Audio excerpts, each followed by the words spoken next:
नमस्कार। आज का जो हमारा टॉपिक है वो ये है कि हवन या यज्ञ किस प्रकार से वैज्ञानिक है। पूरे का पूरा हम साइंटिफिकली करेंगे, वैज्ञानिक तर्क पे करेंगे।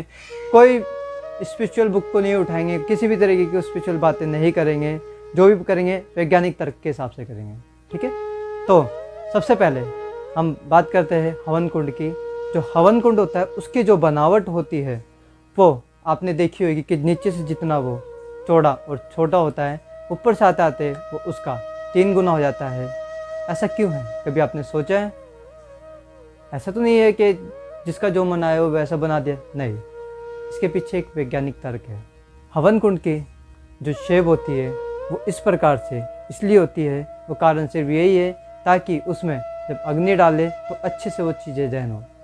उसके बाद बात करते हैं पात्रों की। जो हवन कुंड में जो पात्र यूज़ होते हैं वो तांबे, पित्तल तो नहीं सॉरी, तांबे का, सोने का और चांदी का ही क्यों यूज़ किया जाता है। देखो पहले के समय में क्योंकि धातुएं उपलब्ध थी, आज भी है, पर सोना चांदी बहुत ज़्यादा महंगा हो गया है, तो आज के समय में इतना इस्तेमाल करना बहुत मुश्किल है।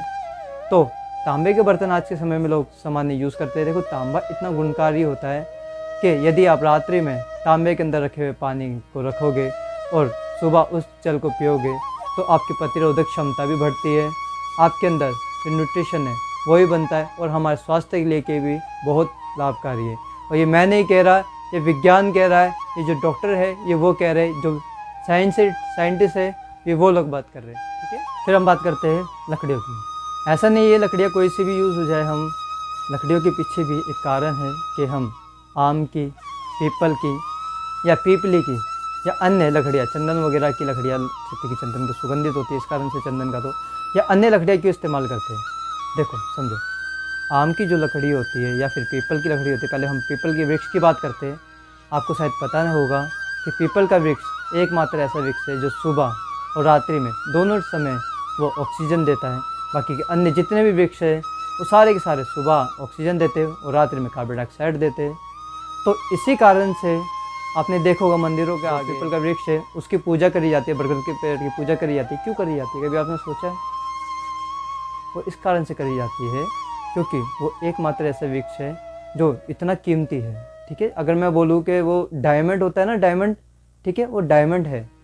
ऐसा कौन सा चीज़ मिलेगी जो सुबह भी ऑक्सीजन दे रहा है, शाम को भी ऑक्सीजन दे रहा है। ठीक है, तुलसी होगी, तुलसी की हम पूजा करते हैं। पीपल हो गया, उनकी भी हम नहीं जानते हैं तो मैं बता दूँ कि जो तुलसी होता है, तुलसी इतनी यूज़फुल है, यदि आप उसको पानी में डाल के पियोगे तो आपके जितने बॉडी के टॉक्सिन है उसको रिमूव करता है। अगर आप सुबह उसका सेवन करोगे तो सुबह आपका मेटाबॉलिज्म बूस्ट करता है, आपका पाचन तंत्र अच्छा करता है। हर अच्छे से अच्छे काम में तुलसी बहुत ज़्यादा गुणकारी है, बहुत ज़्यादा यूज़ होती है। इसी कारण से तुलसी की हम पूजा करते हैं और इसी कारण से बरगद की हम पूजा करते हैं, बरगद के पेड़ की या पीपल के पेड़ की।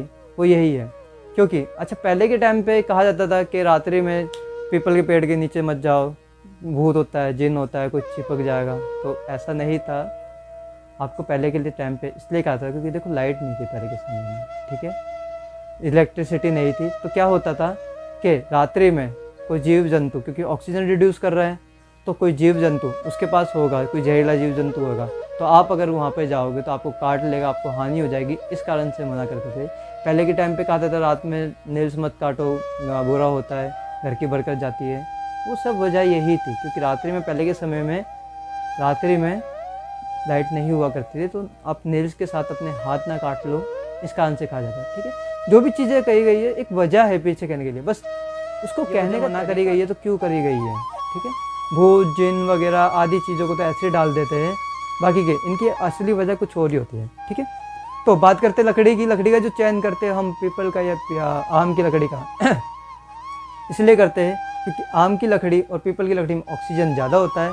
अब जब उनके अंदर ऑक्सीजन ज़्यादा होगा तो सामान्य सी बात है कि अगर ऑक्सीजन ज़्यादा है तो जब उसमें अग्नि प्रज्वलित करेंगे, अग्नि में उसको जालेंगे तो ऑक्सीजन ज़्यादा होने के कारण वो जल्दी जल जाएगी, अच्छे से जल जाएगी और धुआं नहीं करेगी।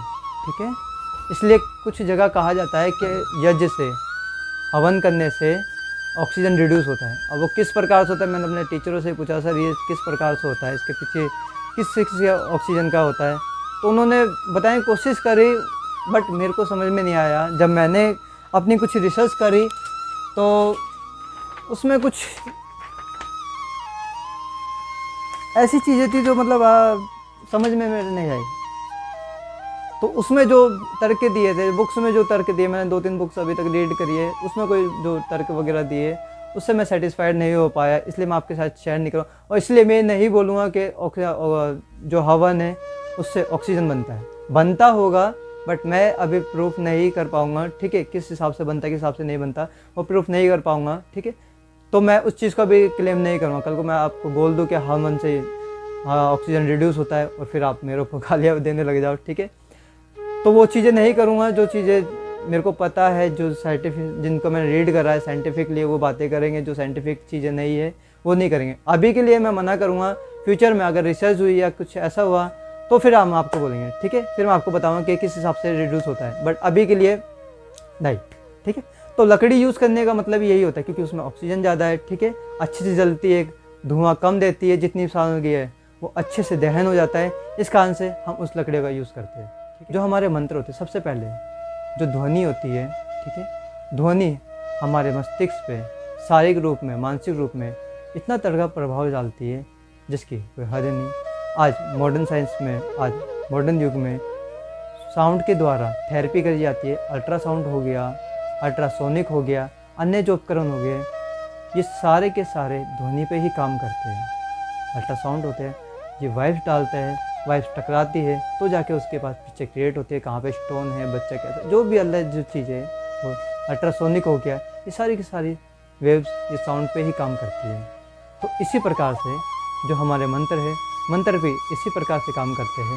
मैं आपको एक छोटा सा एग्जाम्पल देता हूँ मंत्र के लिए। मंत्र को छोड़ो, मैं आपके ध्वनि के ऊपर, हमारे भावों के ऊपर एक छोटा सा एग्जाम्पल देता हूँ।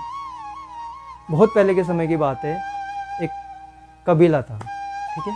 तो वहाँ पे क्या करते थे, जब किसी भी पौधे को मारना होता था तो वो लोग क्या करते थे, वो सारे के सारे जाते थे, झुंड बना के पूरा कबीला जाता था, उस पौधे को जाते थे, पौधे को गालियाँ देना से कोसते थे, उसको धिक्कारते थे। धीरे धीरे धीरे धीरे कुछ हफ्तों में वो पौधा मुरझाया करता था। तो जब एक साधारण से पौधे पे जब हमारी जो वाइब है, जो हमारी बोली है, जो हमारे शब्द है, वो इतना प्रभाव डालता है, तो जीते जाते इंसान पर कितना ज़्यादा प्रभाव डालेंगे। इसी प्रकार से यदि हम आधुनिक उपकरण को देखेंगे तो हमारी जो साउंड है उसका आप देख सकते हो, उसके हम वाइब्स को देख सकते हैं। तो जो साउंड होता है, जो ध्वनि होती है, वो 2 प्रकार की होती है। एक होती है सकारात्मक पॉजिटिव और एक होती है नकारात्मक नेगेटिव, ठीक है।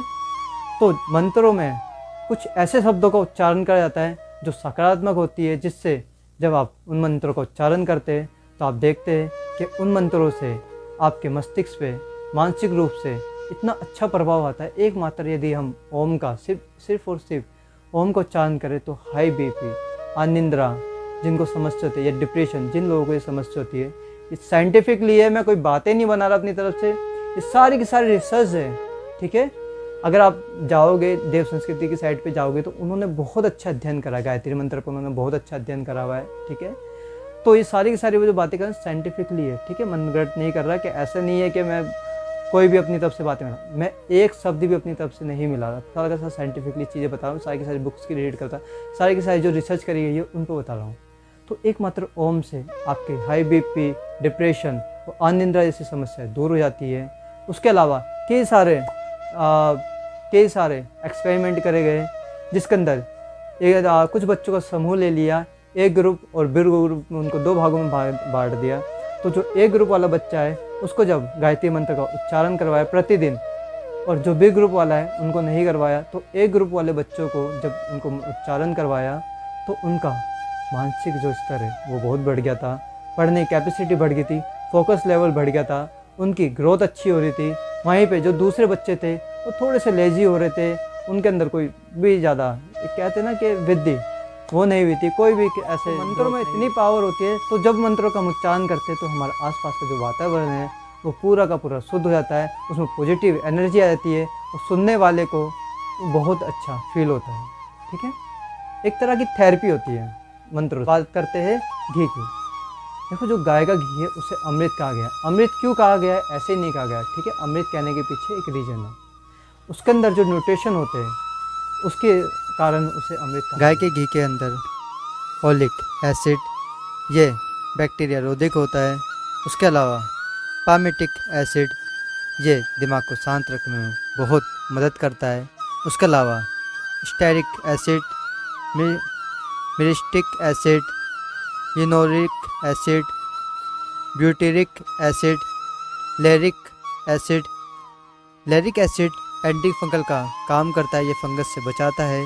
उसके अलावा कैप्लिक एसिड, हेक्सनोइक एसिड, ग्लिसरॉल आदि ये सब गाय के घी में पाया जाता है। अच्छा, आपको पता है कि अणु, ठीक है, जिसे सेल कहा जाता है, उसकी खोज किसने की थी? शायद आपने 9th में पढ़ा हो, रॉबर्ट हुक ने, ठीक है। पर अगर मैं कहूँ रॉबर्ट हुक से सालों पहले, मतलब सालों काफ़ी समय पहले, आचार्य कनाद, ऋषि कनाद ने सेल की जो अणु है उसकी खोज कर ली थी, ठीक है। तो पहले के समय में हम बहुत ज़्यादा आधुनिक थे। ऐसा नहीं था कि हम पूरे के पूरे गंवार थे या ऐसी बातें करते रहे, नहीं। हमने जीरो की, आर्यभट्ट ने जीरो की खोज करी, ठीक है। ऐसे ही हमारे ऋषि मुनि थे, उन्होंने पहले ये चीज़ों की खोज कर ली थी। इस प्रकार जो हवन है, यज्ञ है, वो पूरा का पूरा साइंटिफिकली है, पूरा का पूरा वैज्ञानिक है। उम्मीद करते हैं वीडियो आपको अच्छी लगी हो। मिलते हैं अगली वीडियो में। धन्यवाद।